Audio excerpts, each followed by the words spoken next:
জুলাই থেকে পাঠজাত school bag ও school dress দেবে সরকার। Pilot প্রকল্প হিসেবে শুরু হচ্ছে এই কার্যক্রম। প্রথম মাসে 1 লাখ শিক্ষার্থীকে বিনামূল্যে এই স্কুল ব্যাগ ও ড্রেস দেয়া হবে। প্রথম ধাপে প্রতি উপজেলার 2টি স্কুলের আওতায় আসবে।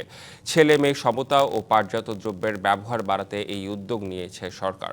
সকালে শিক্ষার্থীদের স্কুল ব্যাগ বিতরণ কার্যক্রম সংক্রান্ত প্রধানমন্ত্রীর সাথে বৈঠক শেষে এসব কথা জানান উপদেষ্টা ডক্টর মাহাদি আমিন।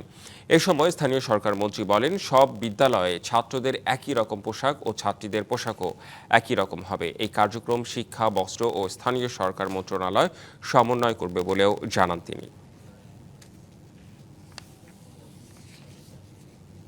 পাইলট প্রোগ্রামটা আমরা জুলাই থেকে শুরু করছি। প্রত্যেক উপজেলা থেকে 2টি করে প্রাইমারি স্কুলের নাম নিয়ে সেখানে ক্লাস 1-এর মাধ্যমে আমরা এই একই ধরনের পোশাক এবং একই ধরনের স্কুল ব্যাগ আমরা তাদের কাছে ফ্রি হস্তান্তর করব। সমতা নিশ্চিত করা, এমন একটি বাংলাদেশ গড়ে তোলা যেখানে ফেয়ারনেস থাকবে।